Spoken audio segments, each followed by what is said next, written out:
I saw the Marvels last night, and I was prepared actually to see a really, really bad film. Everybody's had dismal reviews of this. Nobody's liking it except for the shills out there who actually work for Marvel or get clout from Marvel in the industry. We saw like Gail Simone and Kelly Sue DeConnick speaking out, of course. We saw CBR posting that this was the best opening ever by a black female director in order to try to get golf claps for diversity. I really think that at this point, like they put black female directors into things they know that are going to fail like this so that they like get that like, oh, we can have a narrative to run afterwards. I think it's that cynical at this point, and that way they can try to deflect any criticism from a bad movie because of like the diversity angle, right? And they love to do that. And of course we've been seeing a lot of that going on online here. But this was such a bad film, I don't even know where to start. I mean, it is so bad on every level. Like I said, I was prepared for the worst, which means I should enjoy it at that point because like anything is going to be better than what I was expecting. But it was actually worse. Let's get into the news. My name's John Delarose. I'm a #1 best-selling author and award-winning comic reader. I have a book right now out, Top Grift. Now, this is something that is mocking, of course, online grifters and things like that. And we have a very nice story here, which is a lot of fun. Way better than anything the Marvels has. You have a man who's actually coming into his own and avoiding the pitfalls of life. It is a really good story here with great art by Mike Miller, who did Injustice for DC Comics. Good stuff. So check this out. This link's in the description below. I appreciate you guys for all the support. All right, let's get into the Marvels. This is Iman Vellani, and it really centers around her to start. Gosh, where do I start? I guess it opens up with like this scene like where these women with a giant Thor-like hammer are beating the crap out of things, and like this lady on a planet has these like this bangle, which is if you watch the Ms. Marvel show, which a lot of you didn't, you would know that like it's her bangle, and so they have like a pair set that's out there, and for some reason it's on an alien planet, and for some reason this one's here, and her grandma had it. Did they explain where they came from or how it worked? They said it was like some legendary thing from Kree culture. So how did it end up on Earth with some Indian Muslim lady having it? I have no idea. They did not explain that in either the Ms. Marvel film or here. And that kind of is what happens. There's a lot of references to like hours and hours of Disney Plus content all the way through this, and you have to know all of it, otherwise they just assume you know it and just move on, and a lot of it just doesn't make sense. I mean, I did watch all that Disney Plus content, and I even had trouble following what was going on a lot of the times because things were just so rapid paced thrown at you. It's like they wanted to distract from what was going on. Now, they took a thing from the old Captain Marvel comics, and they would have a switching places going on. Now, what happened in the old Captain Marvel comics was the old Captain Marvel, who's a man, was trading places with Rick Jones. And Rick Jones would have like this thing, and he could like tag himself out, and Captain Marvel would show up, and then they would trade places with one in the negative zone or not.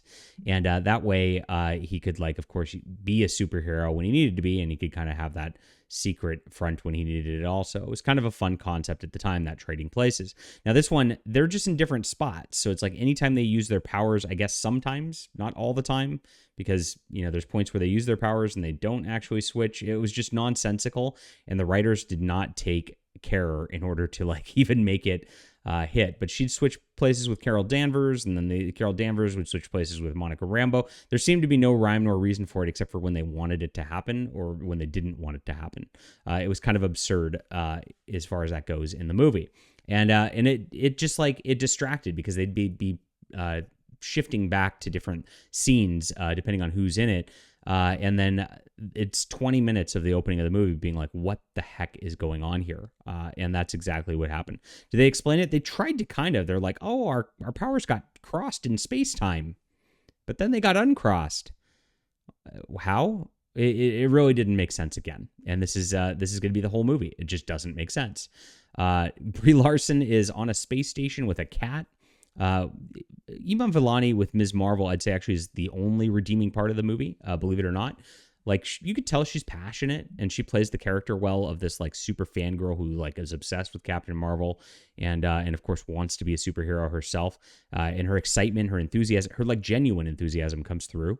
But the other acting was so bad. Like Brie Larson and whoever plays Monica Rambeau, I can't even remember her name, are so stilted. I mean, the dialogue's horrible, to be fair.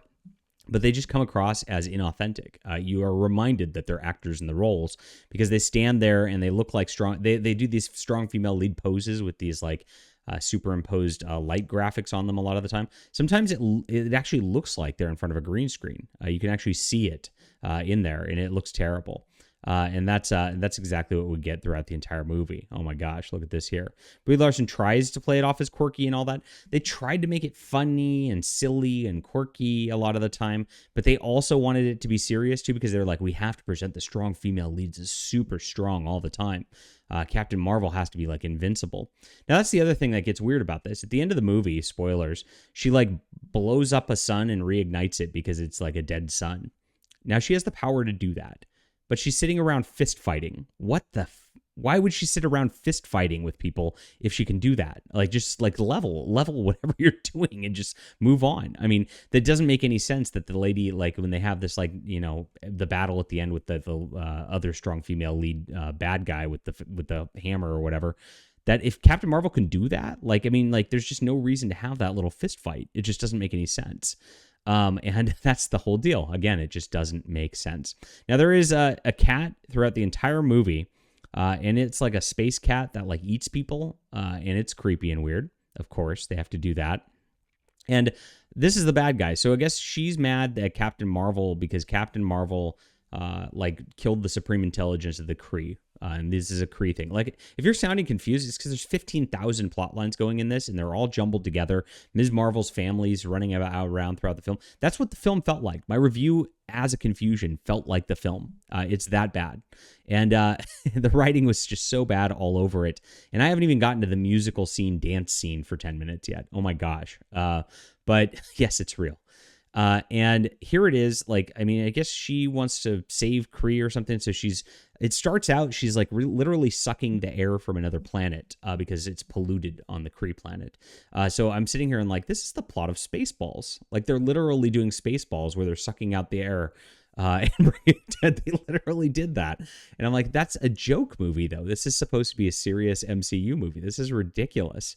It's not explained really how she can do that. It's not, you know, she just has the power to do all these. And again, like, if you have the power to like suck out air from a planet, why don't you just go suck out an uninhabited planet or something like that?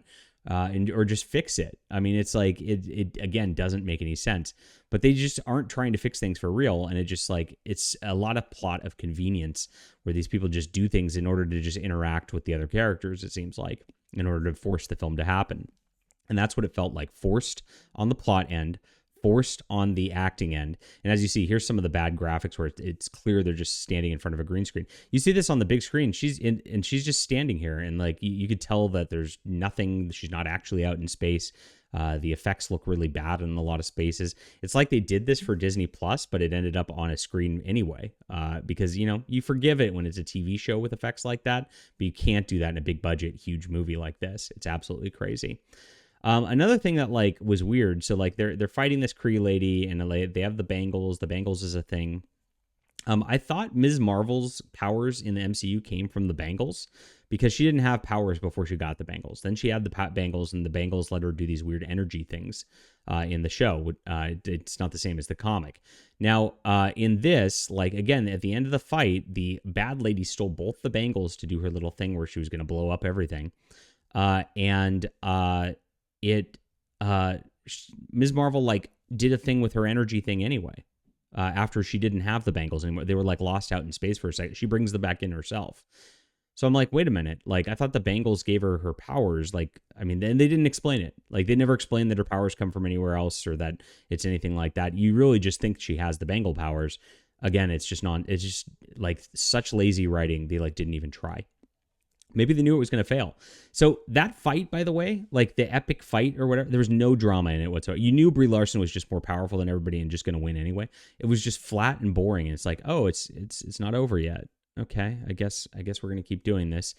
Then the lady like tears a hole in space-time or something like that. So Monica Rambeau does the like, I have to go. I'm going to go to the other side. And for some reason, if you direct all your like Captain Marvel energy at her, it repairs the hole in space-time. And they don't really explain it. It just doesn't make sense at all, but it did.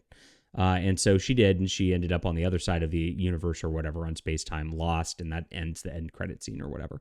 So they act like they're really sad at the end of it. But again, Brie Larson's like stilted, like, I'm so sad. I lost my friend Monica Rambeau.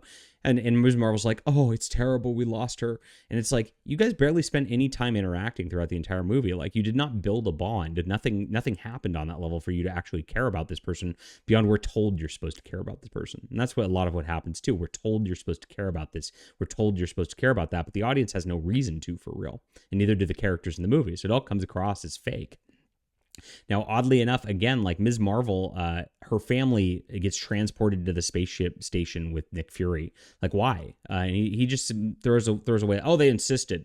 Really, the super spy guy of S.H.I.E.L.D. is going to just bring up these like weird immigrant people who are just sitting around and acting like crazy people up to their like space station, like for real? That's going to happen? Like, why would he do that?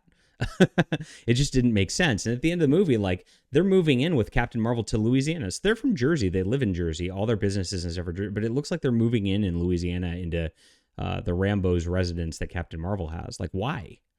Why would that happen? Like, again, it just wasn't explained. They just did it, and it was the end of the movie.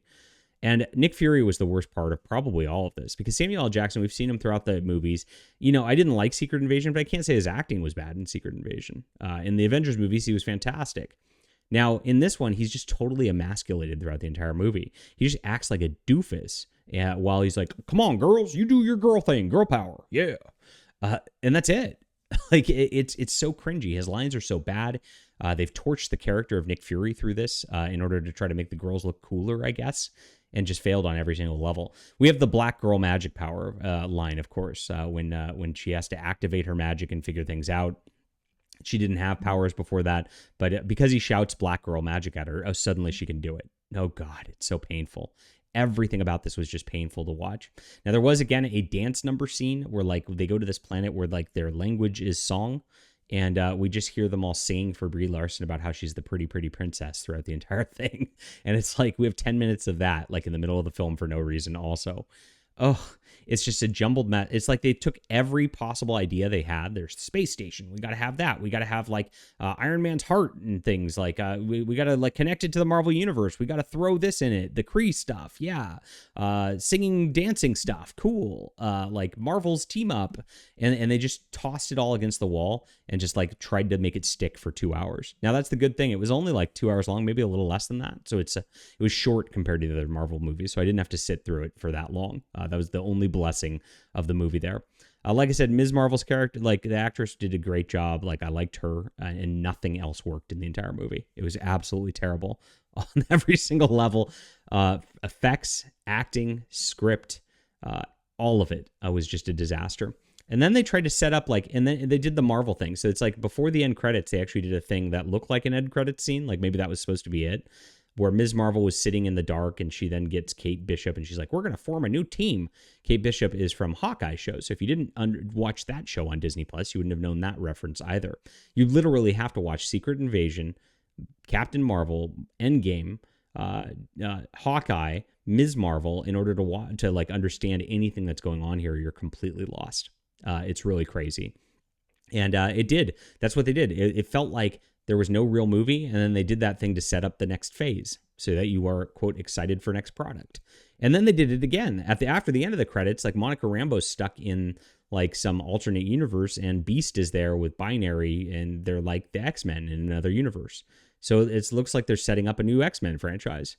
So it's like you literally sat through an hour and 40 minutes, like for nothing to happen, for you not to care about any of the characters, for really nothing like to matter at all to the Marvel universe or anything like that, for them to say, we're setting up this movie and this movie. You better be excited for both of these movies. It's insane. And that is what we saw here. This is really the worst film I've seen in a long, long time, maybe ever. It is that bad. I am not exaggerating. This is a dismal failure for Disney, and that's why nobody's going and seeing it. Mark my words. All right. Sorry for the length of this. Leave a comment down below with what you think about this. Hit that like and subscribe button. Make sure to check out Top Grift on Fund My Comic. Appreciate you guys.